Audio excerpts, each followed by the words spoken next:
Hi, I'm Michael Senoff, founder and CEO of HardToFindSeminars.com. For the last 5 years, I've interviewed the world's best business and marketing minds. Now my challenge is to build the world's largest free resource for online, downloadable audio business interviews. I've learned a lot in the last 5 years, and today I'm going to show you the skills you need to survive.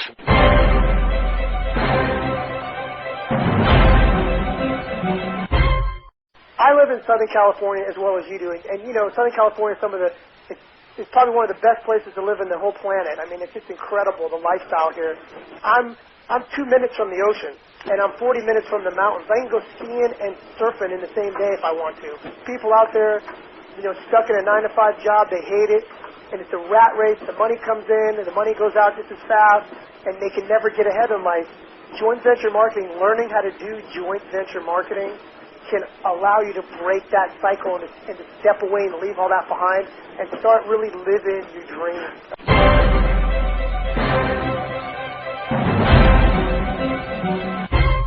For anyone who doesn't know much about business and doesn't even know what a joint venture is, let's talk in kindergarten terms. What is a joint venture? You know, okay, basically what a joint venture is where you get to leverage off of the trust and the credibility of either other people or other businesses.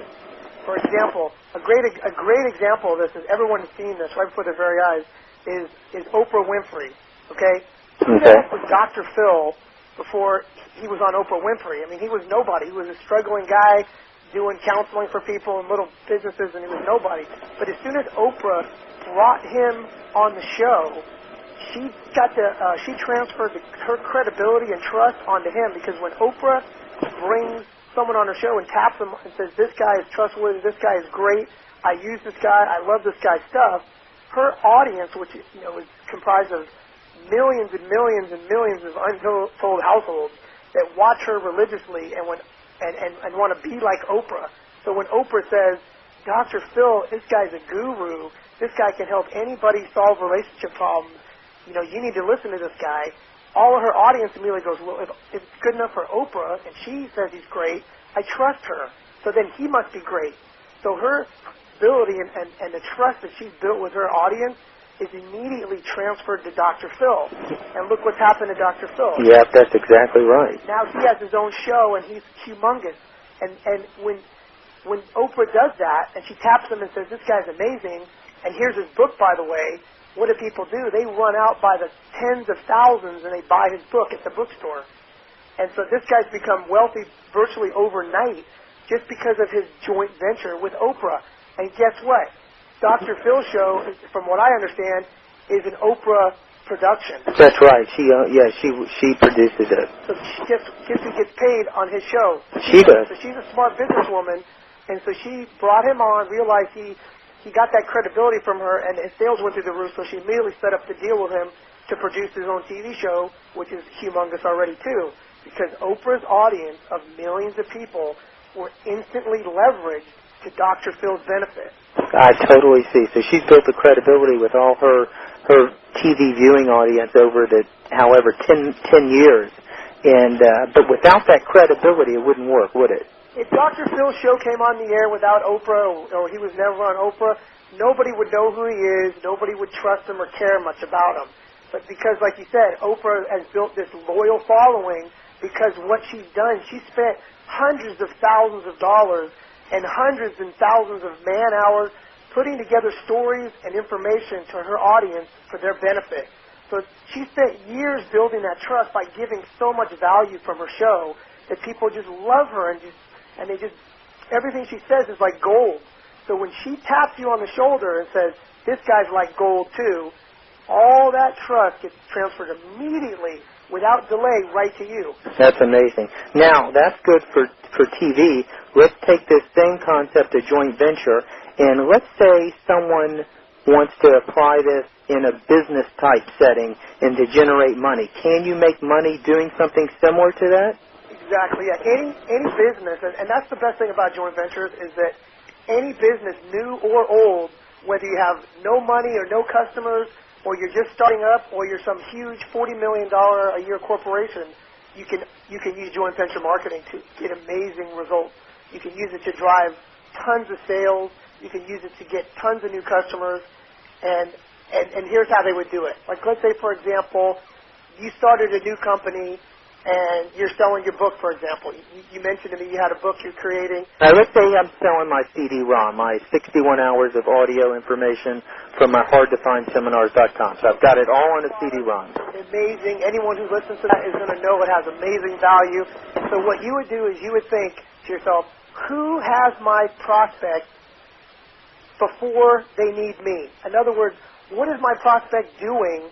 What are they buying? What are they thinking about before they would need my CD or before they'd even want my CD? And then think about what companies actually have those prospects. Like, for example, when people are at the level or at the time that they want to get more information about marketing, where are they in their life? Where are they in their life? Are they just getting into business? Are they in business? Well, you could say, yes, some of them are just getting into business and they're trying to learn everything they can about marketing. So then you would say, well, who has those prospects already?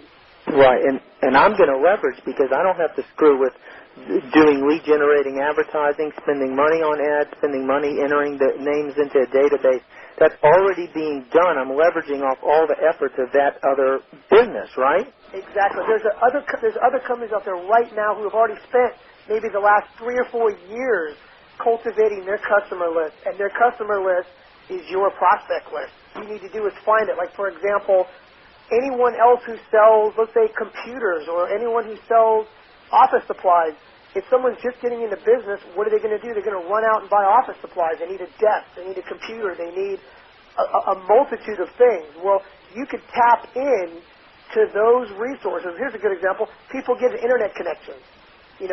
Most people who get an internet connection, they're not just out there looking for, cartoons and, jokes of the day. Right. But you could leverage off of someone who sells internet connectivity, and you could offer to do a joint venture with them where you will get their customer names and you will mail them via email a special offer to get your free CD. Right. They would want to do that with you for a couple of reasons. One is they could throw that free CD in as a bonus for someone signing up for their service. So now you don't have to pay them to be your joint venture partner. You can get them to give your CD away as a free bonus to anyone that signs up for their internet access service. That's right. And what does it cost me to make the CD? 50 cents? Exactly. And now you're tapping into a constant stream of leads that don't cost you anything. And what you could do, which is what I would recommend, is you would tell the company that's going to offer us a bonus that they need to pick up the $1.50 cost or the $1 cost of producing the disc. That way you have zero marketing costs and zero effort whatsoever, because you can have them contact your disc duplicating company directly to order discs, so you never even have to talk to them. Isn't that a lot easier than me screwing around building an entire customer list? Yeah, because see, what most businesses fall down on is lead generation. Without having a constant flow of leads to your business, you're out of business. You can't survive without a continual stream of leads coming into your business. And the only way most people think about getting leads is through advertising, paid advertising. And the problem with paid advertising is it's very expensive and it's very risky. And people make mistakes when they do their advertising, and then it costs them their whole business because they spend too much money, don't bring back enough money, and then they're out of business. Hi, it's Michael Senoff with hardtofindseminars.com. Thanks for watching this video.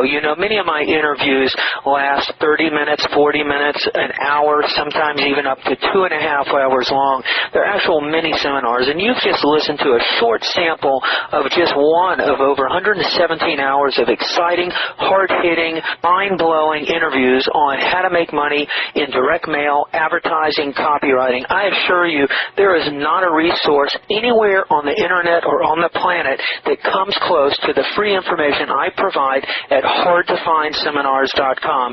So go right now to hardtofindseminars.com and you'll have free access to 117 hours of audio interviews with typed word-for-word downloadable transcripts and downloadable MP3 files. Please browse some more of the videos or go right directly to hardtofindseminars.com. Thanks for watching.